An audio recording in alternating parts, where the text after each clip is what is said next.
Hello friends, السلام علیکم and welcome to the Osama Safi TV. حضرت آدم علیہ السلام بیان پارٹ 3۔ بس جب حضرت آدم علیہ السلام نے خطہ ہندوستان میں آ کر مسکن کیا تو حوا علیہ السلام حاملہ ہوئی اور ایک بیٹا اور ایک بیٹی جنی۔ بیٹے کا نام قابیل اور بیٹی کا نام اکلیمہ رکھا۔ وہ نہایت خوبصورت تھی۔ پھر حوا علیہ السلام حاملہ ہوئی اور ایک اور بیٹا اور ایک بیٹی جنی۔ بیٹے کا نام حابیل اور بیٹی کا نام غازہ رکھا، مگر یہ خوبصورت نہ تھی۔ مروی ہے کہ حوا 120 بار جنی تھی، ہر دفعہ ایک بیٹا اور ایک بیٹی جنتی، اور دوسری روایت ہے کہ 180 بار جنی تھی۔ اور روایت کی گئی ہے کہ قابیل ماں کے پیٹ میں بہشت میں تھے۔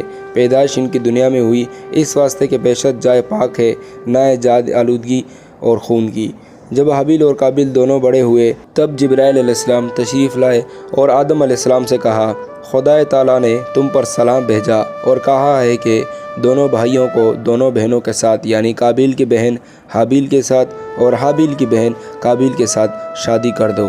تب انہوں نے حال شادی کا اپنے دونوں بیٹوں کو بلا کر کہہ دیا۔ اس بات کو سن کر قابیل نے انکار کیا اور کہا، میری بہن اکلیمہ صاحب جمال ہے، میں اس کو نہیں دوں گا۔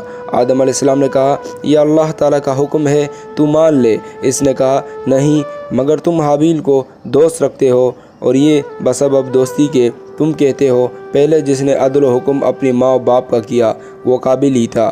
آخرش آدم علیہ السلام نے بموجب حکم خدا کے قابیل کی بہن کی شادی حابیل کے ساتھ اور حابیل کی بہن کی شادی قابیل کے ساتھ کر دی۔ بعد اس کے کہ قابیل نے حسد سے حابیل کو کہا کہ میری بہن اکلیمہ کو طلاق دے تو میں اپنی خدمت میں رکھوں گا۔ حابیل نے کہا، یہ میری بیوی ہے، میں ہرگز اپنے والد کا حکم رد نہ کروں گا اور خدا کا حکم بجا رکھوں گا۔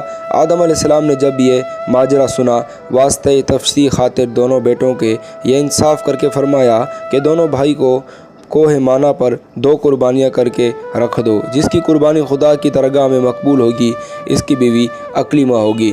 پس دونوں بیٹوں نے حسب حکم باپ کے کئی بکریاں لا کر ذبح کر کے کوہ مانا پر رکھ دی۔ اللہ نے قرآن میں فرمایا، اور سنا ان کو تحقیق احوال آدم کے بیٹوں کا، جب نظر مانی دونوں نے کچھ نظر پھر قبول ہوئی ایک سے اور نہ قبول ہوئی دوسرے سے۔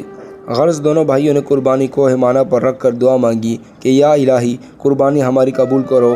آتش بے دو مثال سمیرغی نے آ کر قربانی حابیل کی جلا دی اور قربانی قابیل کی قبول نہ ہوئی۔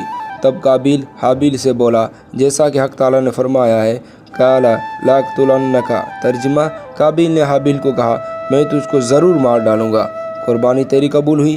حابیل نے کہا، انما یتقبل اللہ من المتقین، کہ اللہ تعالیٰ قربانی قبول کرتا ہے پرہیزگاروں کی۔ اگر تو ہاتھ چلاوے گا مجھ پر مارنے کو، میں ہاتھ نہ چلاؤں گا تجھ پر مارنے کو۔ میں ڈرتا ہوں اللہ تعالیٰ سے جو صاحب سارے جہان کا۔ اب وہ کوہ مانا حاجیوں کا محل مناجات ہے۔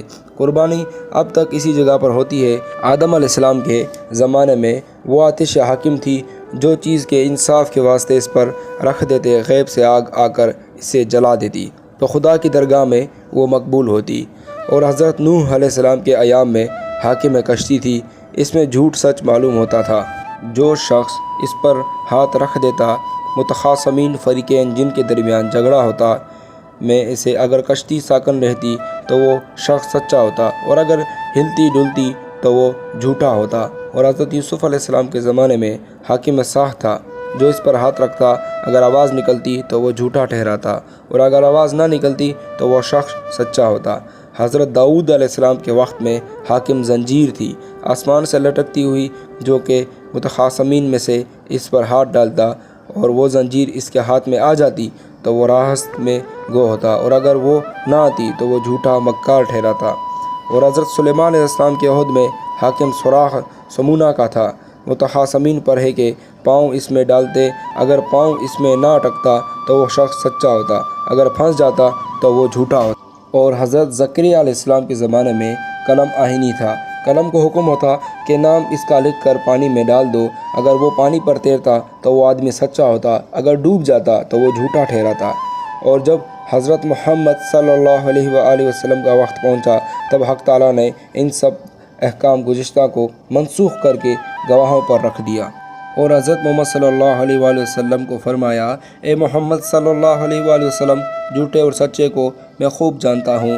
جو سچا ہوگا اس کو جزا نیک ملے گی، اور اگر کاذب ہوگا جزا اس کو بد ملے گی۔ بصداق اس آیت کے جزاء بما کانوا یعملون، ترجمہ یہ بدلہ ہے پورا جو عمل کرتے تھے دنیا میں۔